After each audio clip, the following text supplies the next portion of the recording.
देख रहे हैं नवभारत समाचार में हूं डॉक्टर नजर अंसारी। लखीमपुर खीरी की धौरारा लोकसभा सीट से एक ब्राह्मण चेहरा श्याम किशोर अवस्थी बीएसपी से उम्मीदवार हैं। आपको बताते चले कि श्याम किशोर अवस्थी भारतीय जनता पार्टी को छोड़कर हाथी पर सवार हुए हैं।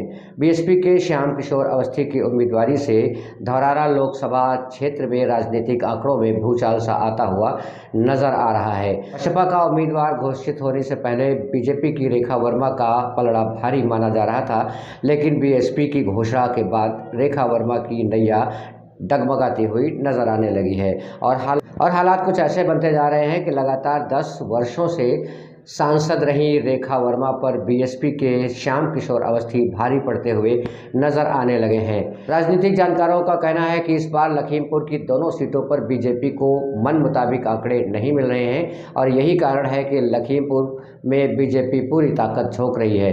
धौरारा क्षेत्र की अगर बात करें तो कुल 16,85,000 मतदाता इस बार वोट डालेंगे।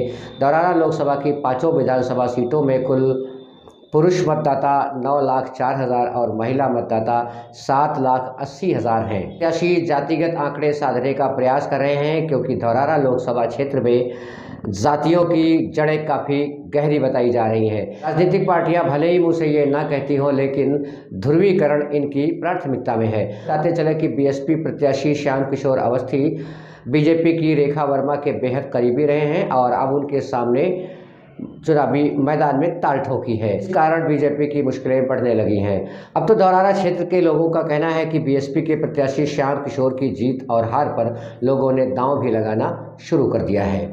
कुछ जानकारों का कहना है कि अभी कुछ समय पहले इसी सीट पर एक तरफा चुनाव लग रहा था, लेकिन श्याम किशोर अवस्थी के चुनावी मैदान में उतरते ही समीकरण बिगड़ता हुआ नजर आने लगा है।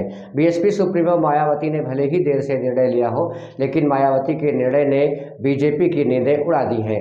अब ये बीएसपी और बीजेपी में कांटे की टक्कर बताई जा रही है। क्षेत्र में चर्चा है कि 2014 से लगातार सांसद रही रेखा वर्मा ने क्षेत्र में कोई भी विकास के क्षेत्र में विशेष कार्य नहीं किया है। क्षेत्र में विकास के मुद्दे जस के तस ही बताए जा रहे हैं। वहीं दूसरी तरफ सीनियर नेता श्याम किशोर अवस्थी क्षेत्र में भ्रमण कर जन जन से मुलाकात कर रहे हैं और उन्हें रेखा वर्मा की कमियां भी गिनाते हुए नजर आ रहे हैं। क्षेत्र के सूत्रों की अगर माने तो इस बार जनता ने बीजेपी की कद्दावर नेता रेखा वर्मा को पूरी तरह से नकारने का मन बना लिया है। किसकी जीत होगी और किसकी हार होगी ये तो 4 तारीख को ही पता चलेगा, लेकिन मौजूदा समय में जो स्थिति सामने आ रही है उसमें रेखा वर्मा और श्याम किशोर अवस्थी में कांटे की टक्कर बताई जा रही है।